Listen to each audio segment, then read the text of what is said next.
মঙ্গলবার ভোরে উত্তরাখণ্ডের উত্তরকাশী জেলায় প্রবল বৃষ্টিপাতের জেরে ভয়াবহ হরপা বানের ঘটনা ঘটে। আচমকা নেমে আসা জলপ্রবাহে একাধিক গ্রাম ক্ষতিগ্রস্ত হয়েছে। বিশেষভাবে ক্ষতির মুখে পড়েছে গঙ্গোত্রী, মানা, মুরাডি ও দয়ারা বুগিয়াল অঞ্চলের মানুষ। পাহাড়ি ঢাল বেয়ে ধেয়ে আসা বিশাল জলস্রোতের সঙ্গে ভেসে আসে কাদা, পাথর ও গাছপালা। তাতে ধ্বংস হয়েছে বহু ঘরবাড়ি। একাধিক সেতু ও রাস্তা ভেঙে যোগাযোগ ব্যবস্থা সম্পূর্ণ বিপর্যস্ত। বিদ্যুৎ সরবরাহ এবং নেটওয়ার্ক সংযোগ বিচ্ছিন্ন। সরকারি সূত্র অনুযায়ী এই দুর্যোগে এখনো পর্যন্ত বেশ কয়েকজনের মৃত্যু হয়েছে। প্রায় 50 জন নিখোঁজ রয়েছেন বলে আশঙ্কা।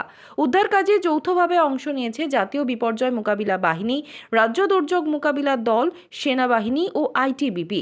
দুর্গত এলাকায় হেলিকপ্টার ও ড্রোনের মাধ্যমে নজরদারি চলছে। যেসব অঞ্চলে রাস্তা ভেঙে গিয়েছে সেই সব জায়গায় দড়ির সাহায্যে এবং পায়ে হেঁটে উদ্ধার কাজ চলছে।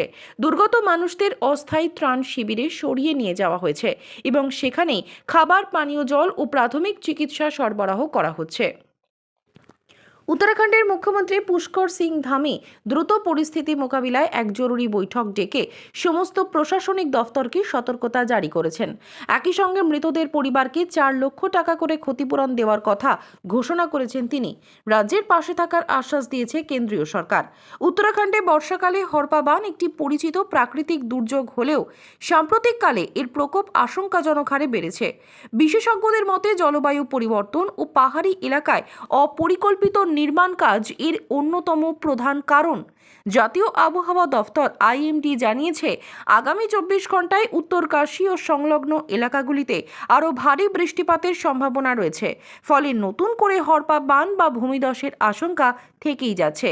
প্রশাসন ও সাধারণ মানুষকে বাড়তি সতর্কতার পরামর্শ দেওয়া হয়েছে।